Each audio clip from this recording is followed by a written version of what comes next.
बुद्ध को ज्ञान तब मिला जब कुछ भी पाने की इच्छा नहीं रही।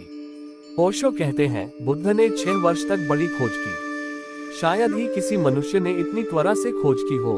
सब कुछ दांव पर लगा दिया। जो भी जिसने बताया उसे पूरा किया।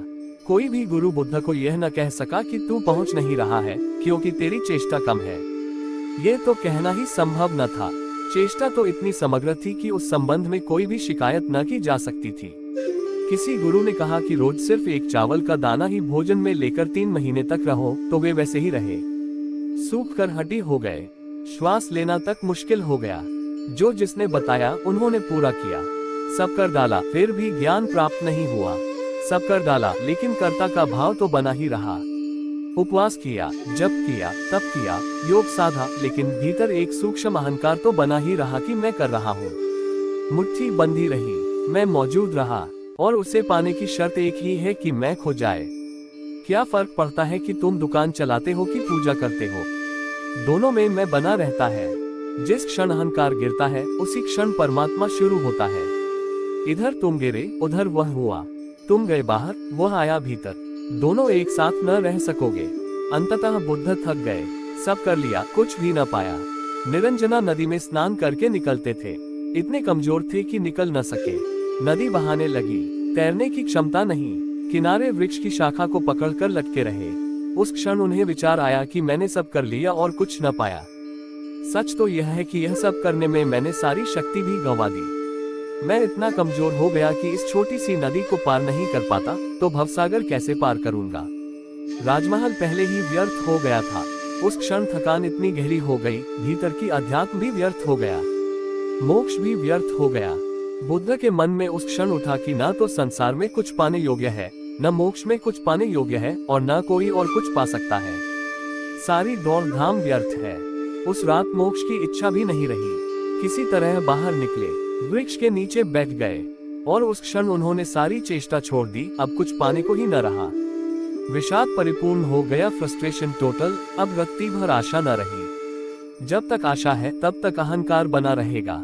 उस रात उस वृक्ष के नीचे वे सो गए। ये पहली रात थी जन्मों जन्मों के बाद जब पाने को कुछ भी नहीं था। अगर मृत्यु उसी वक्त आ जाती तो बुद्ध यह न कहते कि एक क्षण रुक जा, क्योंकि रुकने की कोई जरूरत न थी। उस रात बुद्ध सो गए। रात कोई सपना भी न उठा। उस रात कोई विचार भी मन में न आया, क्योंकि सब विचार वासनाओं के अनुचर हैं। वासना आगे चलती है, विचार पीछे छाया की तरह चलते हैं। रात का आखिरी तारा डूबने के करीब था। बुद्ध की आंखें खुली। उठकर भी करने को कुछ नहीं था। आज सब व्यर्थ हो गया था। कल तक तो दौड़ थी, धर्म पाना था, आत्मा पानी थी, परमात्मा पाना था। आज कुछ भी पाना नहीं था। अब अपने किए कुछ होता ही नहीं तो पड़े रहे। आखिरी तारा डूबता गया और वह चुपचाप देखते रहे। और कथा है कि उसी क्षण में ज्ञान उपलब्ध हुआ। इसका क्या अर्थ होता है तेरी मर्जी का? इसका अर्थ होता है जैसा तू बिठाए बैठूं, जैसा तू उठाए उठूं, जो तू करवाए करूं। अपने को बीच में न लाऊं। अगर तू भटकाए तो भटकूं, अगर तू पहुंचाए तो पहुंचूं। मैं ये भी अड़चन बीच में खड़ी न करूं कि इससे तो मैं भटक जाऊंगा। मैं अपने निर्णय को हटा दूं। कृष्ण यही अर्जुन को गीता में कहे हैं, सर्वधर्मान परित्यज्य मामेकम शरणं व्रज। तू सब धर्मों को छोड़कर मेरी शरण आ जा। कुछ भी गलत नहीं। जो तुझे भाई वही सही है, नानक कहते हैं, जो तुझे भाई वही सही है। इसलिए मैं अपने को तेरी मर्जी पर छोड़ देता हूँ। मैं खुद तो चुनाव कर नहीं सकता। मैं अज्ञानी, अंधकार में खड़ा, अंधा। मेरे पास कोई सूत्र नहीं है जिसके आधार पर मैं खोज कर लूं। कोई कसौटी नहीं जिस पर जांच कर लूं। तब मैं क्या करूं? मैं समर्पण कर देता हूं अब तेरी मर्जी। तुम्हारे और परमात्मा के बीच आएगा मन, जो तुझे भाई वही भला, जो तुझे भाई वही मार्ग, जो तेरी चाह है वही सच। तू भटकाए तो मैं समझूंगा यही मार्ग है। तू अंधेरे में ले जाए तो समझूंगा यही रोशनी है। ये कठिनतम है, क्योंकि तुम बीच बीच में आते ही रहोगे। तुम्हारा मन कहेगा कि यह क्या हो रहा है।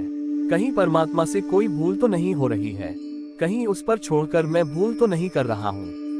तो जब तुम्हारे मन को भाएगा तब तो तुम परमात्मा के साथ रहोगे, लेकिन जब तुम्हारे मन को न भाएगा तभी अड़चन आएगी, और तभी कसौटी है, तभी साधना है।